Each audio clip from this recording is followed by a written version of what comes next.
O cereal mais utilizado para fazer o pão é o trigo, mas ele não é o único, né? A gente pode utilizar o mileto, também conhecido como painço, a cevada, que é muito comum para fazer cerveja, e o centeio. Nesse vídeo eu quero mostrar como que a gente pode fazer um pão de centeio em casa.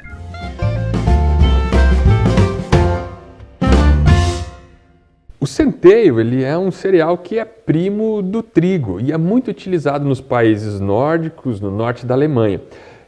O pão que eu vou ensinar você a fazer é característico da Dinamarca, se chama rugbrød. E o rugbrød, ele é um pão extremamente rico em sabor e intenso em aroma. Fazer o rugbrød em casa é simples, mas é demorado. Se você achou o pão mais fácil do mundo demorado, esse aqui demora um pouquinho mais. Mas, como diz um amigo meu, aqueles que têm paciência serão recompensados.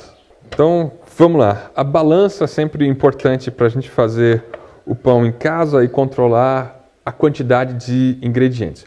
Farinha de centeio, eu vou utilizar uma farinha com uma moagem um pouco mais grossa, mas você vai encontrar em lojas de produtos naturais. E eu estou utilizando 375 gramas de centeio. Um pouco de farinha de trigo, vão ser 125 gramas. Uma característica do rugbrød é que ele utiliza bastante sementes. A semente que eu vou utilizar é a semente de girassol descascada. E vou utilizar 250 gramas. Misturo esses ingredientes. O sal, 12 gramas. E a água. A água, vou colocar 750 gramas de água. Misturamos todos os ingredientes, a gente precisa de um agente de fermentação. Eu vou usar um levain. Aí você deve perguntar, e se eu não tiver? Se você não tiver um levain, se você ainda não faz pão de fermentação natural, você vai precisar criar o seu levain. Para criar o levain, não é muito difícil, você vai encontrar inúmeras receitas na internet. Se ficou difícil, a gente vai fazer um vídeo explicando como você vai poder fazer o seu próprio levain em casa. Mas então, vou misturar o levain, vou colocar cerca de 50 gramas de levain na minha mistura. Feito isso, não tem segredo, é só misturar a massa e esses ingredientes.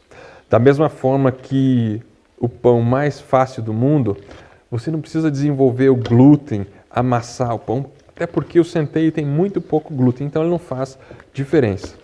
É só homogeneizar esses ingredientes. Incorporado todos os ingredientes, agora é só deixar fermentar.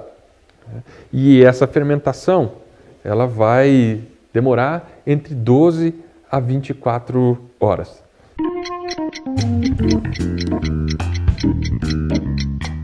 Bom, essa massa vai fermentar e eu já preparei outra massa ontem, né, e ela já fermentou cerca de 14 horas. Essa massa já está bem aerada.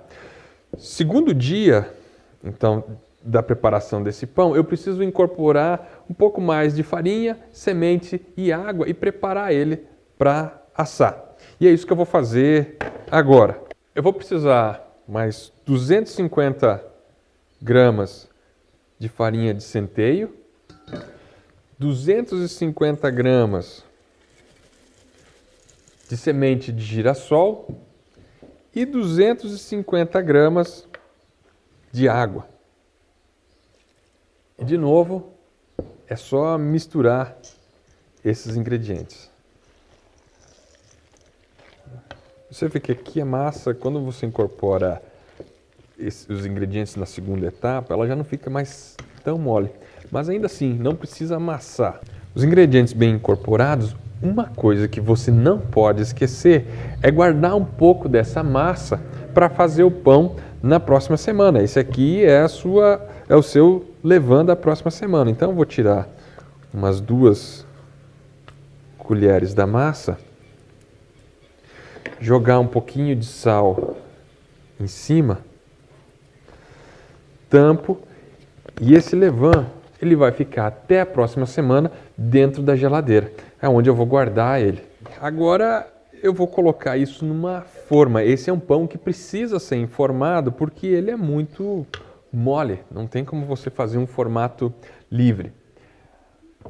A forma tradicional do rugbrød na Dinamarca é uma forma como essa, de cerâmica.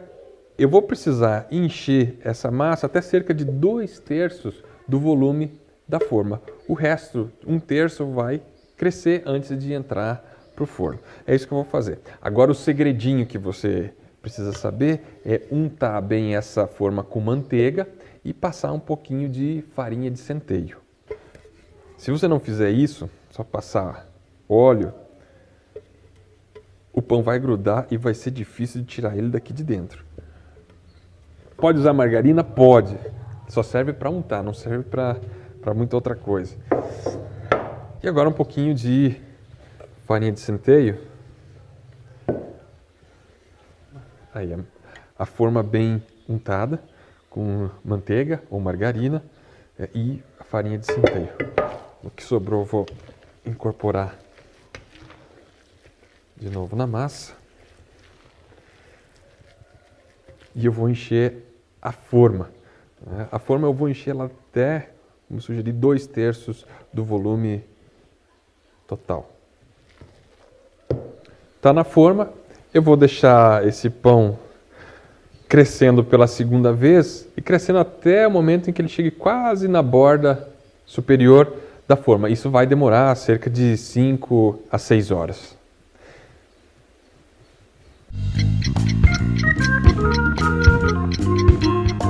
Então vamos ver como é que está a segunda fermentação.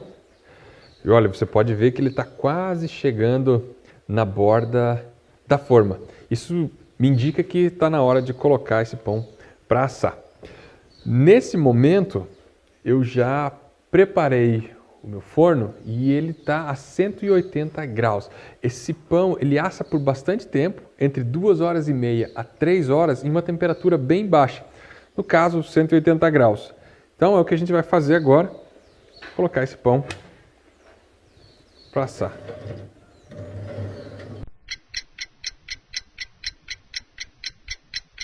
Então já tem umas 2 horas e 20 minutos que o nosso pão está assando. Vamos ver como é que ele está.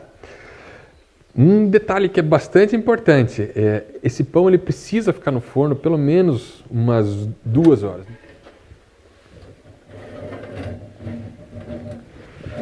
Olha a cor desse pão e você não tem noção do aroma que está isso aqui. Vamos tirar ele da forma. Coisa linda. Bom, se você acha que o pão está pronto e está na hora de comer, ainda não, tem que esperar mais um pouquinho. Ele vai voltar para o forno, só que agora com o forno desligado e de cabeça para baixo. É isso que eu vou fazer. Então ele volta para o forno,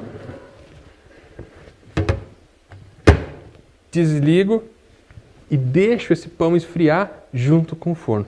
Então ele vai continuar assando. É um pão, como disse, lento, mas o sabor fantástico. Bom, já tem um tempo que esse pão está lá dentro do forno, deve ter esfriado, é o que a gente vai ver agora.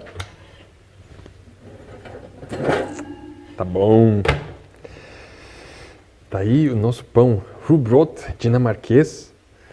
Ele vai ficar melhor amanhã. Eu falei que era um pão lento, mas a gente não vai esperar. Só que esse pão aqui você não vai comer sozinho também. Isso aqui a gente tem que comer dividindo com os amigos. E é o que a gente vai fazer agora. E olha lá o que vem. Ó, seu José, você vai comer um pão igual esse aqui? Oxe. Quadrado, olha o tamanho do vitelo.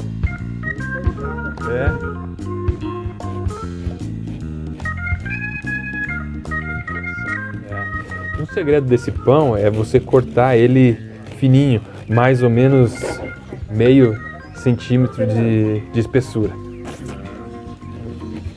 E aí dá pra combinar ele com qualquer coisa, assim. Salmão defumado, fica show. Mel, melado, nata, né? Aquela camadinha bem gorda de nata, assim, com melado, fica fantástico.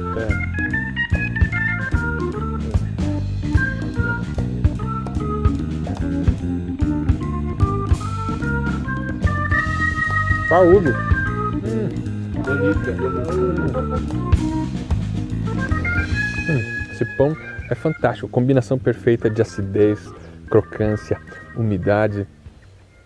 Pão de verdade.